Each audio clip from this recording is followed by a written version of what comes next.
So key concepts of multi-channel MAC protocol that I have already told you.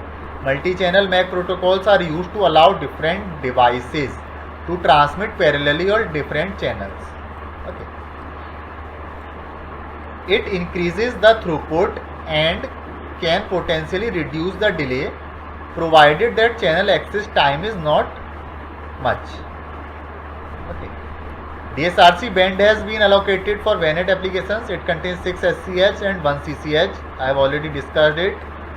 Network time is divided into synchronization intervals of 100 milliseconds, which is further divided into CCHI and SCHI of 50 milliseconds each. Okay. So this fixed interval of CCHI and SCHI causes problem of resource wastage. Okay. Why? How it causes problem of resource wastage?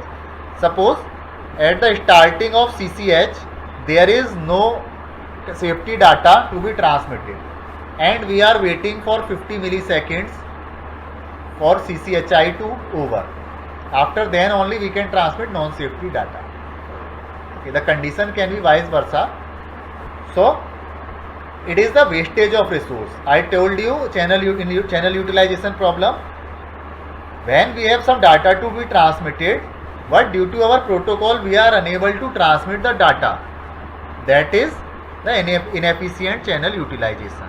So we should try to avoid that as much as possible. Okay, so there is a lot of scope in this area also. So protocols has been proposed to overcome this problem by varying the length of CCHI and SCHI according to neighborhood information. Okay.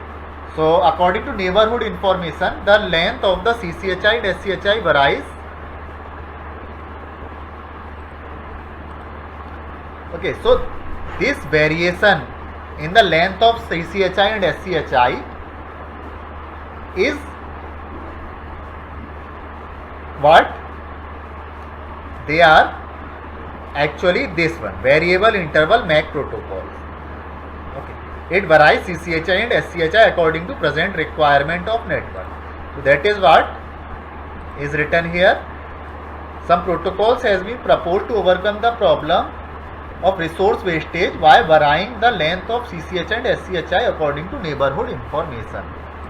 Okay.